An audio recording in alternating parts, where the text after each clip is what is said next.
آپ چائے پئیں گے؟ صبا نے سیڑھیاں چڑھتے رہبان کو پکارا۔ ایک اسٹرانگ کپ اگر مل جائے۔ رہبان نے پلٹ کر اسے دیکھا جو پوری توجہ سے اسے دیکھتی اس کا ضبط آزمانے پر تلی ہوئی تھی۔ صبا اس بات میں سہلاتے ہوئے کچن میں چلی گئی۔ کچھ دیر بعد وہ چائے ٹرے میں رکھ کر رہبان شاہ کے کمرے میں ہلکے سے دستک دے کر داخل ہوئی۔ آپ کی چائے۔ اس نے ٹرے صوفے پر بیٹھے رہبان شاہ کے سامنے کی۔ رہبان شاہ نے خاموشی سے کپ اٹھایا۔ علینا، ڈیڈی، اسامہ کوئی بھی گھر پر نہیں ہے۔ صبا نے پریشانی سے اسے اطلاع دی۔ جانتا ہوں، وہ سب آج شام کی فلائٹ سے بھوربن گئے ہیں۔ رہبان نے اسے نرمی سے آگاہ کیا۔ آپ؟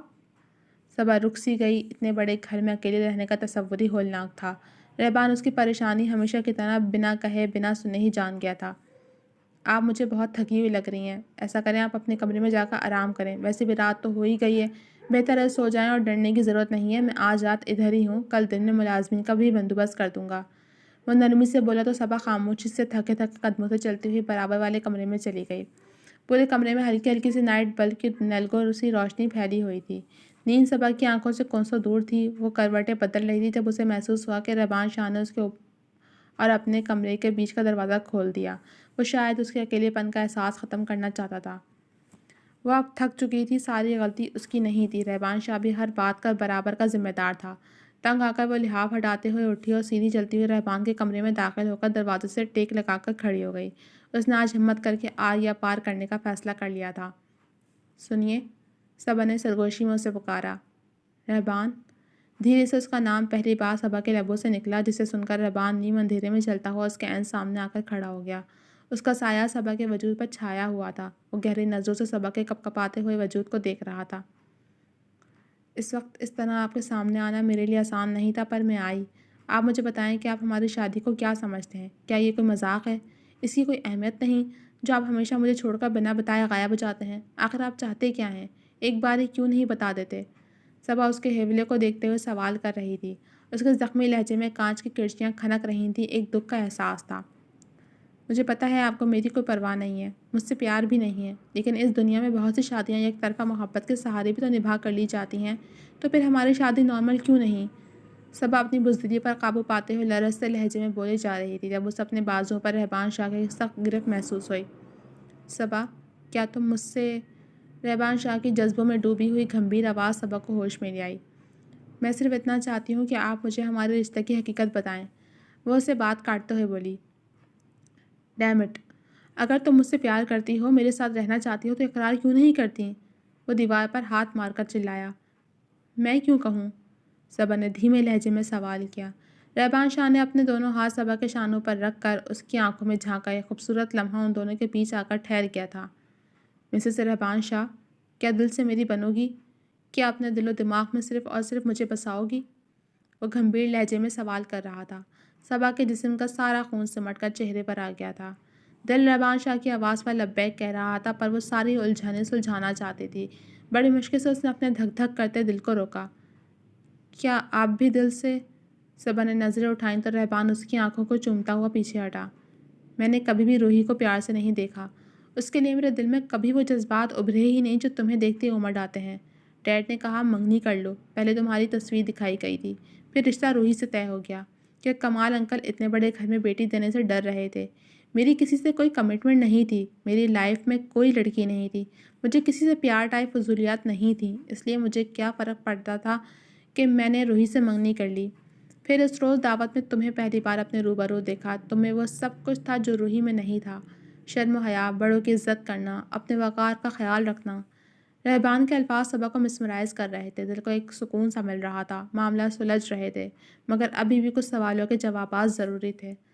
آپ مجھے اچانک سے ہاسپٹل میں چھوڑ کر کہاں گئے تھے؟ میں نے آپ کا کتنا انتظار کیا تھا۔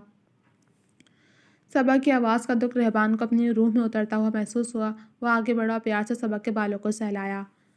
میں وہیں تھا جب تمہیں ہوش آیا، پر مجھے دیکھ کر تمہاری طبیعت مزید خراب نہ ہو جائے کہ تم تو مجھے برداشت کر رہی تھی نا، بس یہی سوچ کر وہاں سے چلا گیا۔ وہ بولتے بولتے رکا۔ صبا، اسد اس رات میرے پاس آیا تھا، مجھے وارن کرنے کہ میری سو کالڈ منگیتر کچھ دنوں کے لیے بریک لے کر اس کے ساتھ دبئی جانا چاہتی ہے۔ میں چاہتا تو اسے روک سکتا تھا کہ خود اسد بھی اسے لے کر جانا نہیں چاہتا تھا، لیکن میرے دل و دماغ میں ایک جنگ چھڑ چکی تھی۔ میری خواہش ایک باوقار، باحیا شریک حیات کی تھی جو مجھے تم میں نظر آ رہی تھی۔ میں نے اسد کو اعتماد میں لیا، مجھے اللہ نے موقع دیا تھا تمہیں اپنی زندگی میں شامل کرنے کا۔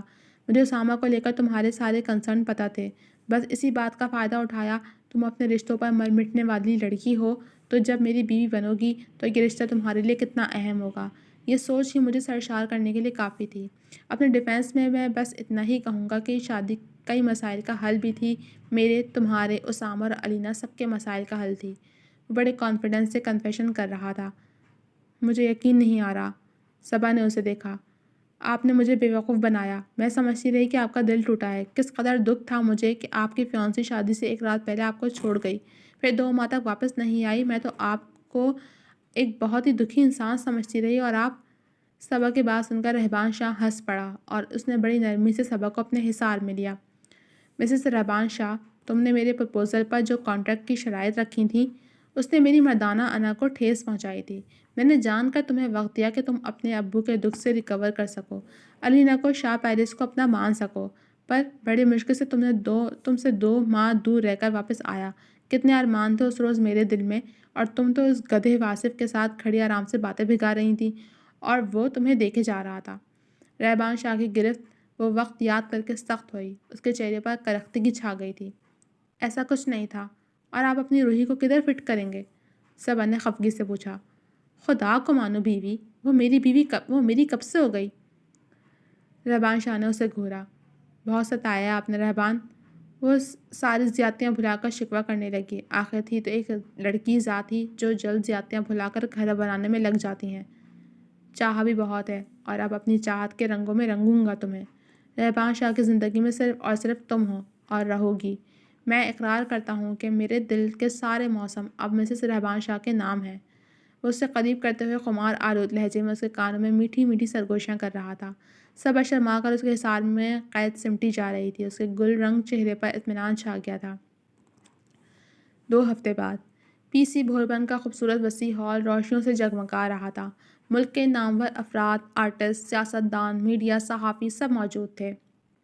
چاروں طرف رنگوں کی بارات نظر آ رہی تھی۔ ڈنر سوٹ میں ملبوس سلطان صاحب سب مہمانوں سے مل رہے تھے۔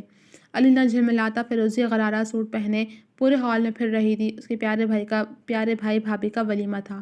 ایک کونے پر اسامہ کھڑا اسٹیج کی طرف دیکھ رہا تھا، جہاں گولڈن سرخ قیمتی شرارہ سوٹ میں ملبوس بھاری زیورات اور برائڈل میک اپ میں سر پر ہم رنگ حجاب لیے صبا بیٹھی ہوئی تھی۔ اس کے چہرے پر حیا کے رنگوں کے ساتھ خوشیاں بکھری ہوئی تھیں۔ یقیناً آج ابو کی روح بھی آپ ہی کو اس طرح خوش آباد دیکھ کر پرسکون ہو گئی ہوگی۔ اسامہ نے اپنی آنکھ میں آتا آنسو صاف کیا۔ اسٹیج پر بلیک ٹکسیڈو میں ملبوس باوقار رہبان شاہ پہنچ گیا تھا اور اب بڑے شاہانہ انداز میں صبا کے ساتھ بیٹھا ہوا تھا۔ اس کے لبوں پر دھیمی مسکراہٹ تھی، جو یہ پا لینے کا نشہ تھا۔ ان دونوں کی جوڑی کو اب سب سراہ رہے تھے۔ بھائی، علینا نے ساکت کھڑے اسامہ کا ہاتھ پکڑا۔ چلے نا، فیملی پکچر بنوانی ہے۔ اسامہ مسکرایا اور علینا کا ہاتھ تھام کر اسٹیج کی طرف بڑھ گیا۔ رات ڈھل رہی تھی، سب مہمان رخصت ہونا شروع ہو گئے تھے۔ رہبان شاہ اور صبا کے لیے سلطان صاحب نے اسی شاندار ہوٹل میں سوئٹ بک کروایا ہوا تھا۔ علینا ابھی صبا کو روم میں چھوڑنے آئی تھی۔ آپی، دروازے پر کھڑا اسامہ اندر آیا۔ میری دعا ہے تم ہمیشہ خوش رہو، آباد رہو، کوئی دکھ تمہارے پاس سے بھی نہ گزرے۔ اس نے پیار سے صبا کو گلے لگایا۔ اسامہ بھائی، اب اتنا ایموشنل ہونے کی ضرورت نہیں ہے، اور میرے ہوتے ہوئے میری بھابھی تک کوئی دکھ پہنچ کر تو دکھائے۔ علینا نے فرضی آنسویں چڑھائیں۔ بہت تھوڑے عرصے میں رہبان شاہ کی وجہ سے صبا کو اتنے پیارے پیارے رشتے مل گئے تھے۔ ڈیڈی کی شفقت، علینا کا پیار، اسامہ تو تھا ہی۔ وہ ان دونوں کو پیار سے دیکھ رہی تھی۔ جب رہبان شاہ کے آنے پر وہ دونوں ہاتھ ہلاتے ہوئے کمرے سے نکل گئے۔ پورے کمرے میں گلابوں کی مہک چھائی ہوئی تھی، اور وہ دل ربا اس کے سامنے اس روپ میں تھی جس میں اسے دیکھنے کی خواہش اس کے دل نے پہلی بار ہی سے دیکھتے ہوئے کی تھی، اور پھر بارہا کی تھی۔ مسز رہبان شاہ، تم اس وقت میرے دل پر بجلیاں گرا رہی ہو۔ رہبان شاہ نے پاس آ کر صبا کے پاس بیٹھتے ہوئے اس کے کان میں سرگوشی کی۔ آج رات ہم اپنی باتیں کریں گے۔ وہ صبا کو پرشوق نظروں سے دیکھ رہا تھا۔ کون سی باتیں؟ صبا منمنائی کہ رہبان شاہ کی پرشوق نظروں کا سامنا اس کے لیے ہمیشہ ہی دشوار ہوتا تھا۔ اپنی باتیں، اپنی آنے والی زندگی کی باتیں، چاہت اور اقرار محبت کی باتیں۔